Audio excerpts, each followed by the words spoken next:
Hi everyone, it's Dr. Shin, and I just wanted to say a few words about each of the acronyms that you just saw.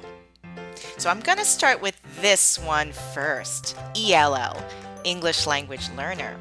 And I'm starting with this one first because this is the one that I see and hear people using the most often these days, and especially by my students who are all preparing to become ESOL teachers. So the reason why I bring it up is that, this is a good way to describe our students who are learning English as a second or additional language. However, it isn't the most current way to refer to them. In fact, EL, or English Learner, is the most updated term to use. This is what is being used now by the U.S. Department of Education, and you will start to see this more often.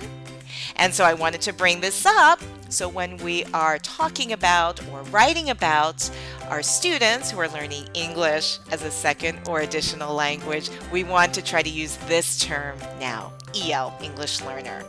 Now, you may also see this term hanging around. Okay, this is the old way to refer to our students who are learning English in our schools. And nobody really likes this term because, first of all, LEP or LEP kind of sounds like leper, which does not sound very good. The other thing is we don't really want to describe our students as limited because that's also very negative. So we want to throw this out. But I only mention it because you may still see this on school documents, and you may see this in some old articles that you might come across. So remember, always try to use this term to refer to your students who are learning English as a second or additional language. Now, that's how we describe our students and our learners. But let's talk about the programs that are around, and you might see these terms. So first of all, this one you probably see in your schools, ESOL, which stands for English to Speakers of Other Languages. Okay, and many people like this term because it doesn't exclude students who are multilingual, right? They're not necessarily learning English as a second language. Maybe they're learning English as a third or fourth language. And so we are just talking about students who are speaking English, right? And they speak any other language. So you might see this very commonly in your schools to describe your program. And then similarly, you might come across this term here, TESOL, or Teaching English to Speakers of Other Languages. And of course, this is like the field of study, right? Studying how to teach ESOL. In addition, you might see TESOL to refer to a teacher association, in which case it stands for Teachers of English to Speakers of Other Languages. And TESOL International Association is a great place to learn more about how to teach your English learners. All right. Now, you might also come across ESL as well as EFL. And a lot of people ask me, Dr. Shin, what is the difference?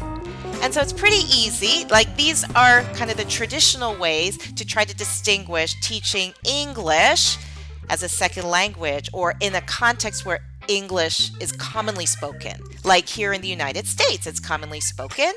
And so we usually think about students studying it as a second language.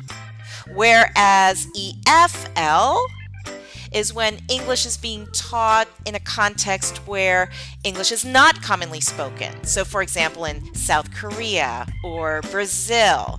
In these countries, oftentimes we describe students as learning English as a foreign language.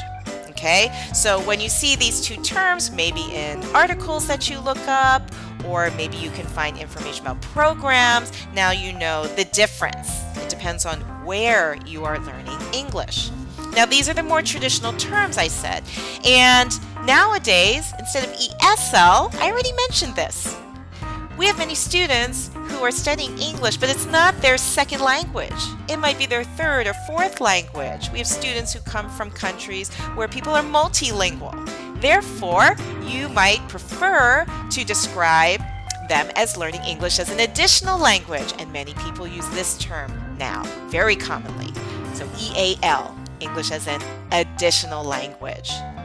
The other term you might see these days, and this usually refers to places where English is being taught as a foreign language. Instead, people like to refer to it as English as an international language. And the distinction comes because of the status of English as a global language. People are learning English all over the world in order to communicate with people not just from the United States or from Canada or from the UK, right? People are learning English kind of as a lingua franca in order to speak with people from all different countries around the world. And so it is this recognition that it isn't necessarily a foreign language for people around the world. They're learning this as an international language. So I hope that these brief explanations were useful. And I hope that you're able to use the most current terms and the ones that make the most sense for your learners and for the programs that you work in. Hope it was helpful. Bye-bye.